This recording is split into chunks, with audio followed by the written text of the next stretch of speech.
Good morning, students. Welcome back after Diwali vacations. आशा है आप लोगों ने दिवाली खूब एंजॉय की होगी. अब वापस पढ़ाई का सीज़न प्रारंभ हो रहा है. तो दिवाली से पहले हम लोगों ने मैक्रोमोलिक्यूल्स के मॉलिक्यूलर वेट को डिटरमिन करने के मेथड्स हम लोग पढ़ रहे थे. 2 मेथड हमने पढ़े थे, ऑस्मोटिक प्रेशर मेजरमेंट मेथड और विस्कोसिटी मेथड. हमने देखा था कि ऑस्मोटिक प्रेशर मेजरमेंट या परासरण दाब मापन से हम number average molecular weight find out कर सकते हैं. और शांता विधि या विस्कोसिटी मेथड हमने पढ़ा था. इससे जो मॉलिक्यूलर वेट आता है वो नंबर एवरेज और वेट एवरेज मॉलिक्यूलर वेट के बीच का आता है. अब हम आगे का मेथड पढ़ेंगे, प्रकाश प्रकीर्णन विधि या light scattering method. The topic for today is light scattering method, प्रकाश प्रकीर्णन विधि. इस विधि का प्रतिपादन डेबाई ने किया. डेबाई ने बहुलकों के अणुभार निर्धारण के लिए प्रकाश प्रकीर्णन की महत्वपूर्ण विधि प्रस्तावित करी. ये विधि किस सिद्धांत पर आधारित है? ये विधि इस सिद्धांत पर आधारित है कि अणुओं की तापीय गति के कारण, थर्मल मूवमेंट के कारण, किसी निश्चित आयतन में विद्यमान अणुओं की संख्या परिवर्तित होती रहती है. क्योंकि तापीय गति होती है, इसलिए एक निश्चित आयतन में विद्यमान अणुओं की संख्या परिवर्तित होती रहती है, जिसके परिणाम स्वरूप घनत्व और अपवर्तनांक में उतार चढ़ाव यानी परिवर्तन आता रहता है. अतः स्वच्छ द्रव द्वारा भी कुछ मात्रा में प्रकाश का प्रकीर्णन हो जाता है. प्योर लिक्विड भी प्रकाश प्रकीर्णन करता है. क्यों? क्योंकि निश्चित आयतन में अणुओं की संख्या परिवर्तित होती रहती है, जिससे घनत्व और अपवर्तनांक में परिवर्तन होता है. अब यदि द्रव में विलेय पदार्थ मिला दिया जाए, सॉल्यूट मिला दिया जाए, तो प्रकीर्णन में वृद्धि होती है. द्रव में यानी विलायक में विलेय पदार्थ मिलाने पर प्रकीर्णन की मात्रा में वृद्धि होती है. डेबाई proposed an important method to determine the molecular weight of polymers. Due to the thermal motion of molecules, change in the number of molecules present in certain fixed volume is observed, which result in the fluctuation in the values of density and refractive index. Refractive index और density में fluctuation होता है. इसलिए clear liquid can also scattered some amount of light, and this scattering increases on adding solute मिलाने से ये scattering जो है वो बढ़ती है. इसीलिए यही कारण है कि जो पॉलीमर के सॉल्यूशन हैं वो टर्बिड दिखाई देते हैं. The polymer solution appears to be turbid. Clear नहीं बनते पॉलीमर के solution, they are always been turbid.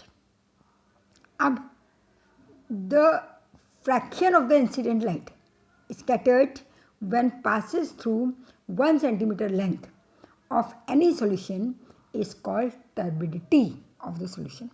इसे हम कैपिटल T से रिप्रेजेंट करते हैं. क्या है ये? इंसिडेंट लाइट का फ्रैक्शन जो 1 centimetre length of the solution से स्कैटर होता है. The fraction of the incident light scattered when passes through 1 centimetre length of any solution is called turbidity. किसी विलयन की 1 सेंटीमीटर लंबी परत में से प्रवाहित होने वाले आपतित प्रकाश का वह अंश जिसका प्रकीर्णन होता है, स्कैटरिंग होती है, उसे हम कहते हैं विलयन की आविलता यानी टर्बिडिटी, और हम इसको टी से प्रदर्शित करते हैं. It can be represented by capital T.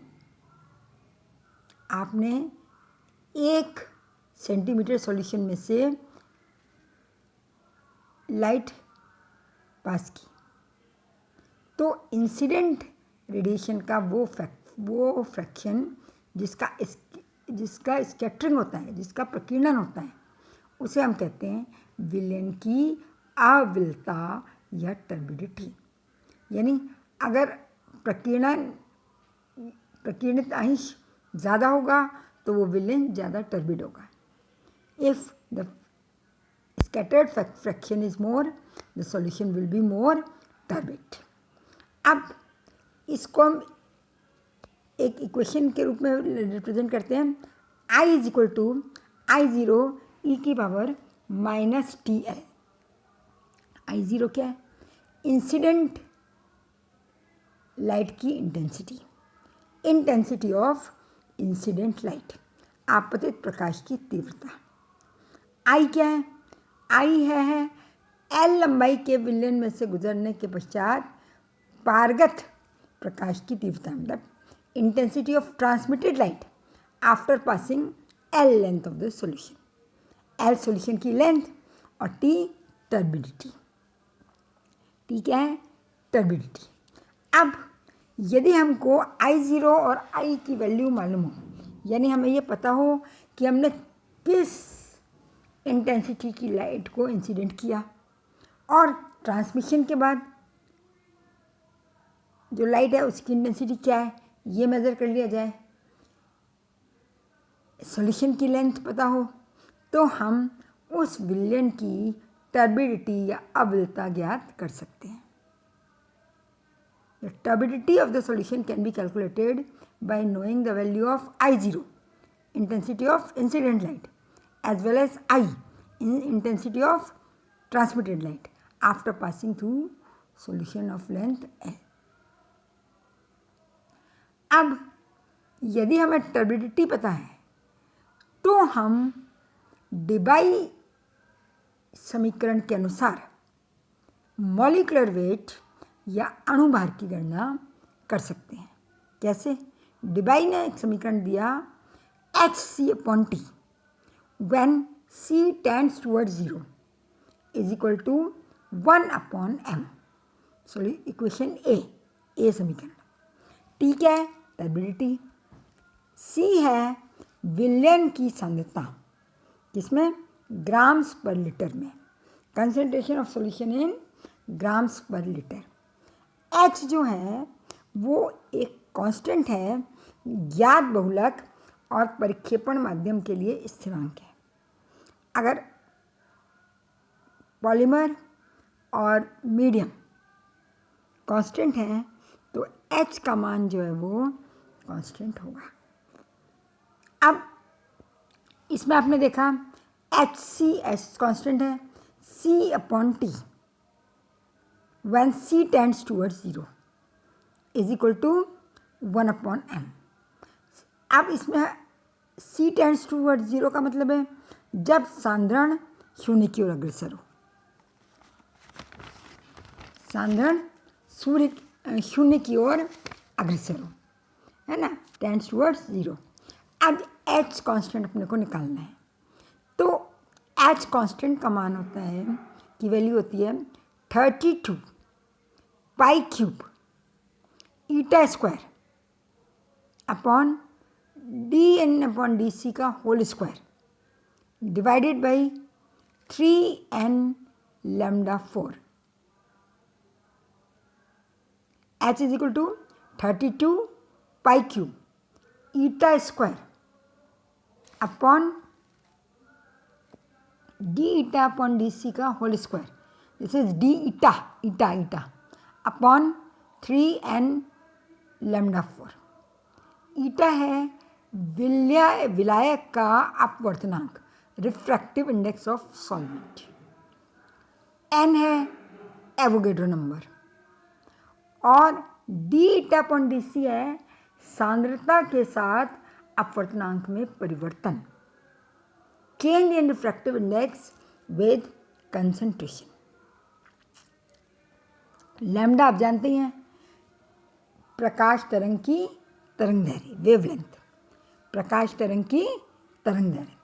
अब इसमें आपको सारे कांस्टेंट्स की वैल्यू सब मालूम है, तो इससे आप H का मान ज्ञात कर सकते हैं। पाई की वैल्यू मालूम है, अगर आप रिफ्रैक्टिव इंडेक्स मेजर कर लें तो change in refractive index with concentration निकाल लेंगे, है ना। एन एवोगैड्रो नंबर है और आपको इंसिडेंट लाइट की वेवलेंथ पता है, तो आप उसको फाइंड आउट कर लेंगे। अब आप देखिए समीकरण ए, दिस इज इक्वेशन ए के अनुसार जब सी का मान 0 की ओर अग्रसर होता है तो एस सी अपॉन टी का मान 1 अपॉन एम के बराबर होगा। अब हम क्या करते हैं,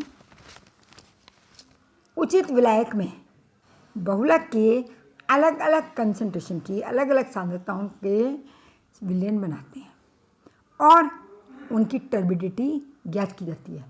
टर्बिडिटी कैसे ज्ञात की जाएगी? वही इक्वेशन जो हमारे पास है, I is equal to I0 e⁻ TL। L आपको पता है, I पता है, I0 पता है, तो आप क्या निकाल लेंगे? T। फिर H C अपॉन टी को C के सापेक्ष आलेखित करेंगे, ग्राफ प्लॉट करेंगे किस किस के बीच में? Y एक्सिस पर हम लेंगे SC अपॉन टी और X एक्सिस पर हम लेंगे C।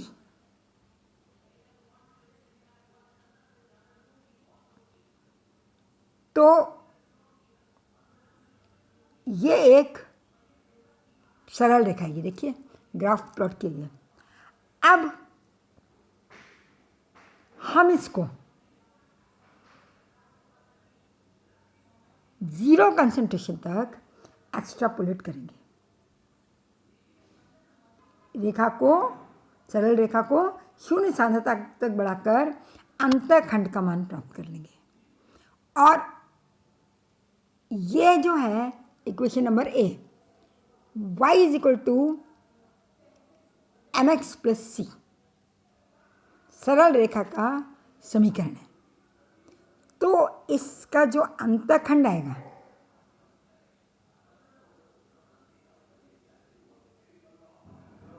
वो किसके बराबर होगा?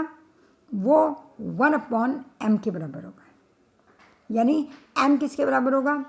m is equal to 1 upon intercept. m बराबर 1 बटे अंतःखंड, क्योंकि हम जानते हैं S C upon T when c tends toward 0, तो ये वैल्यू किसकी आ गई? ये वैल्यू आ गई अंतःखंड की। अंतःखंड is equal to 1 upon M, intercept is equal to 1 upon M, या m is equal to 1 upon intercept. इस तरीके से हम अणुभार ज्ञात कर सकते हैं। अंतःखंड का मान प्राप्त कर लिया जो कि किसके बराबर होगा? 1 अपॉन एम के, तो उसको m is equal to 1 upon intercept करके हम m का मान ज्ञात कर सकते हैं, अणुभार ज्ञात कर सकते हैं। अब इस विधि में धूल के कण नहीं होने चाहिए बिल्कुल। क्यों? क्योंकि वो भी प्रकाश को प्रकीर्णित कर देंगे और टर्बिडिटी का मान बदल जाएगा। इस विधि से प्राप्त अणुभार बहुलक का वेट एवरेज मॉलिक्यूलर वेट होता है, भार औसत अणुभार। ये विधि किसकी है? ये विधि भार औसत अणुभार ज्ञात करने की विधि है। थोड़ा सा मैं इंग्लिश में एक्सप्लेन कर देती हूँ। The solution of different concentration of polymer are prepared in सुटेबल्स in given solvent and there turbidity can be calculated by the equation I is equal to I0 e⁻TL। सब कुछ मालूम है तो टर्बिडिटी निकाल लेंगे। फिर एक graph is plotted between HC upon T versus C and a straight line is obtained. This line is extrapolated to 0 concentration, और ये जो वैल्यू होगी ये किसकी वैल्यू होगी? 1 अपॉन एम की। This line is plot extrapolated to 0 concentration to obtain the value of intercept, which is equal to 1 upon m. Hence, the value of m is equal to 1 upon intercept. The molecular weight obtained by this method is in between. Sorry.